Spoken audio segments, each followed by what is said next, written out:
بسم اللہ الرحمن الرحیم۔ شروع اللہ کے نام سے جو بڑا مہربان اور نہایت رحم کرنے والا ہے۔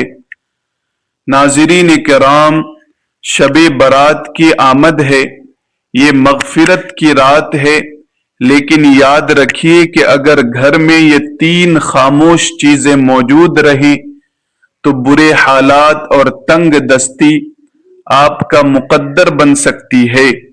لہذا شب برات سے پہلے انہیں پہچان کر گھر سے باہر پھینک دیں، ورنہ آپ جلدی تباہ ہو سکتے ہیں۔ وہ تین چیزیں کیا ہیں؟ ہر گھر میں ایک چھوٹی سی چیز ایسی ہوتی ہے جو روز بروز نقصان پہنچاتی چلی جاتی ہے۔ کیا آپ جانتے ہیں وہ کیا ہے؟ اگر آج اسے نہ نکالا گیا تو یہ آپ کے گھر میں غربت، بدقسمتی، منفی توانائیاں اور غیر مرئی مخلوق کو کھلے عام داخل ہونے دے گی۔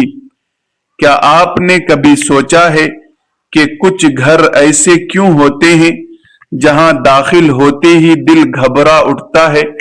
ایسا لگتا ہے جیسے فضا بھاری ہو، ہوا میں کوئی انجانے خاموشی تیر رہی ہو۔ سب کچھ بظاہر درست ہوتا ہے، لیکن پھر بھی سکون کہیں گم ہو جاتا ہے۔ گھر صاف ستھرا، نمازی لوگ، ذکر، درود اور استغفار کی آوازیں، مگر پھر بھی دل بے چین، نیند ادھوری اور صبح جاگتے ہی بدن تھکا ہوا۔ ایسا کیوں ہوتا ہے کہ دعا کے بعد بھی دل کو اطمینان نہیں ملتا؟ گھر کی خوشیاں جیسے آتے آتے کہیں مڑ جاتی ہیں اور دل کسی اندیکھے بوجھ کے نیچے دبنے لگتا ہے۔ کبھی ہم سوچتے ہیں کہ شاید کسی نے نظر لگا دی، شاید کوئی بدنیتی انسان ہمارے خلاف کچھ کر رہا ہے، لیکن سچ یہ ہے کہ بعض اوقات بڑا دشمن باہر ہوتا ہے، مگر اصل دشمن ہمارے اپنے گھر کی دیواروں کے اندر چھپا ہوتا ہے۔ ہم خود انجانے میں اسے پناہ دیتے ہیں، ہم خود اپنی کمزوری سے اسے جگہ دیتے ہیں۔ یہ وہ چیز ہے جسے ہم معمولی سمجھ کر رکھتے ہیں، لیکن در حقیقت وہی چیز ہے جو روشنی کو اندھیرے میں بدل دیتی ہے۔ یہی وہ چیز ہے جو رحمت کے فرشتوں کو دور اور شیطان کو قریب کر دیتی ہے۔ ایسا نہیں ہے کہ گھر کے افراد برے ہوں، بلکہ وہ اس چیز کے اثرات سے خود بھی بے خبر رہتے ہیں، اور جب یہ اثرات بڑھنے لگتے ہیں تو انسان کے دل پر بوجھ بڑھنے لگتا ہے۔ ایسا محسوس ہوتا ہے جیسے سانسیں بھاری ہوں، جیسے دل کسی انجانے خوف میں گرفتار ہو۔ انسان کوشش کرتا ہے، دعا کرتا ہے، مگر سکون کی بارش نہیں برستی۔ اس کی وجہ وہی چھپی ہوئی چیز ہوتی ہے جسے ہم نظر انداز کر کے اپنے گھر میں جگہ دے بیٹھتے ہیں۔ لیکن خوشخبری یہ ہے کہ اگر آپ آج اس حقیقت کو جان لیں اور وہ چیز اپنے گھر سے نکال دیں تو آپ دیکھیں گے کہ کس طرح گھر کا ماحول بدلنے لگتا ہے۔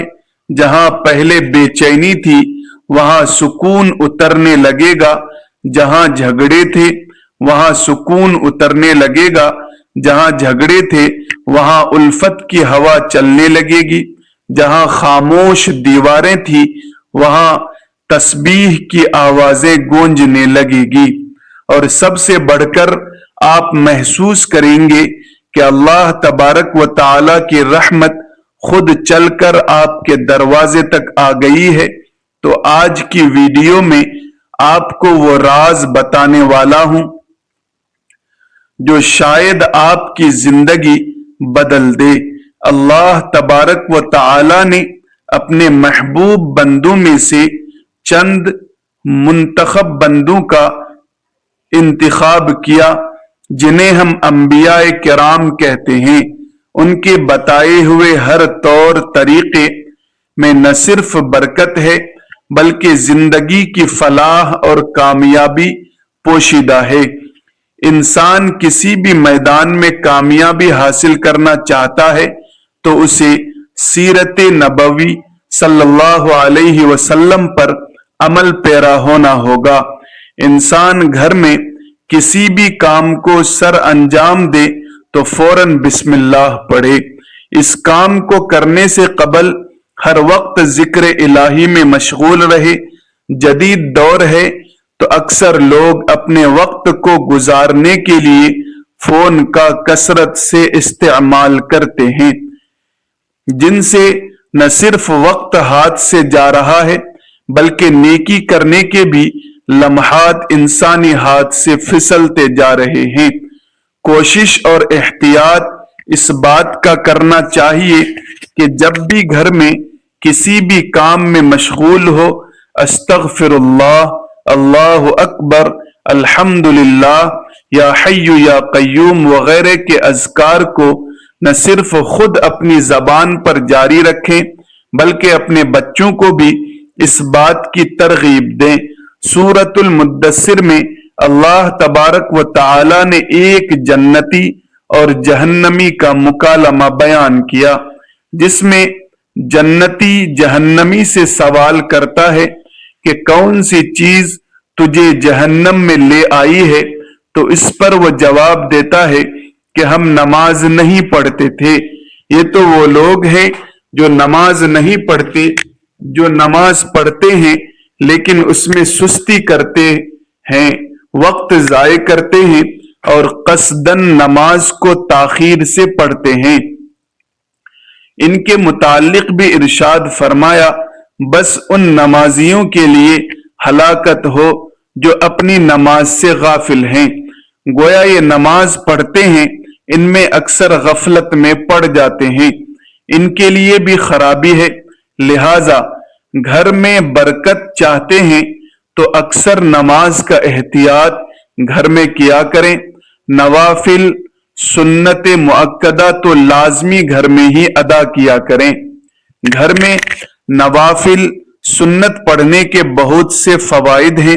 ایک تو بچوں کو دیکھ کر نماز کی ترغیب ملتی ہے، دوسرا گھر میں برکت رہتی ہے۔ گھر میں برکت کے لیے قرآن کریم کی تلاوت کا احتیاط کیا جائے، اگرچہ تھوڑا ہی کیا جائے لیکن روز کی بنیاد پر کیا جائے۔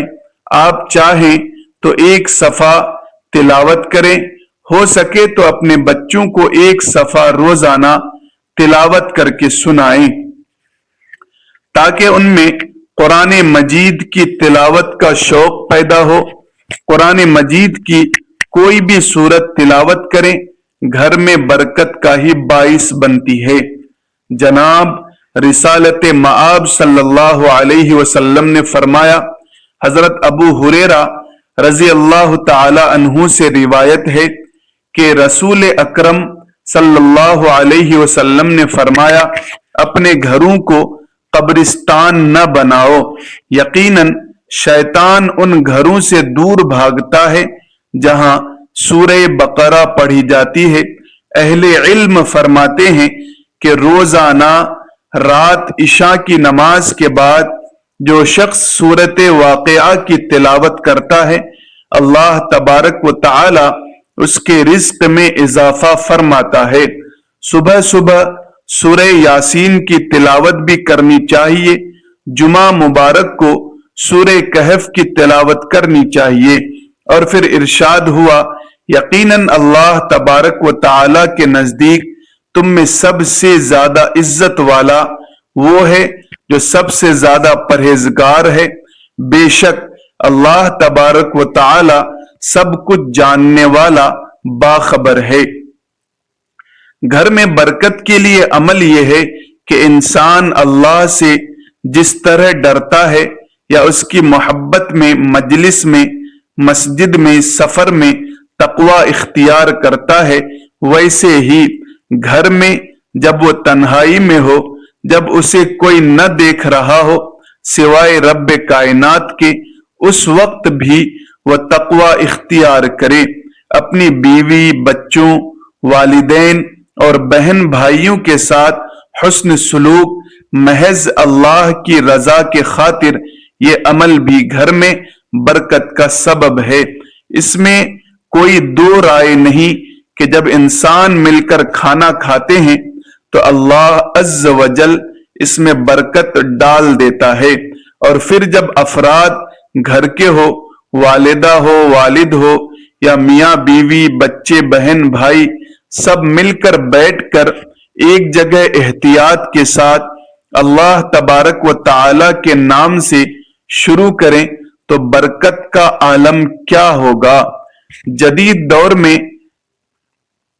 یہ روایت ختم ہوتی جا رہی ہے۔ جناب رسالت مآب صلی اللہ علیہ وسلم نے فرمایا، اللہ تبارک و تعالی کے ہاں سب سے زیادہ پیارا کھانا وہ ہے جس پر ہاتھوں کی کثرت ہو، یعنی جہاں لوگ زیادہ ہوں۔ آپ صلی اللہ علیہ وسلم نے ارشاد فرمایا، صحابہ نے عرض کیا، یا رسول اللہ صلی اللہ علیہ وسلم، ہم کھاتے ہیں مگر سیر نہیں ہوتے۔ تو فرمایا، شاید تم الگ الگ ہو کر کھانا کھاتے ہو۔ صحابہ نے جواب دیا، ہاں۔ فرمایا، اپنے کھانے پر اکٹھے ہو جاؤ اور اس پر اللہ تبارک و تعالی کا نام لو، اس میں تمہارے لیے خیر برکت ڈال دی جائے گی۔ ہماری تہذیب و ثقافت کا یہ حصہ رہا ہے کہ ہمارے بڑے اکابرین صبح جلدی اٹھ جاتے تھے، فجر کی نماز ادا کرنے کے بعد تلاوت قرآن کرتے تھے اور پھر رزق حلال کی تلاش میں نکل پڑتے تھے، یہاں تک کہ وہ شام کو واپس لوٹ آتے تھے اور عشاء کی نماز کے بعد سو جاتے تھے۔ یہ ایسا وقت ہے رزق حلال کے لیے جس میں نہ صرف انسان زیادہ سے زیادہ اللہ تبارک و تعالی کا فضل سمیٹ سکتا ہے بلکہ اس میں برکت بھی حاصل کرتا ہے۔ لیکن عصر حاضر میں تمام اوقات بدل چکے ہیں، لوگ اب فجر کے وقت سوتے ہیں اور ساری رات جاگتے ہیں۔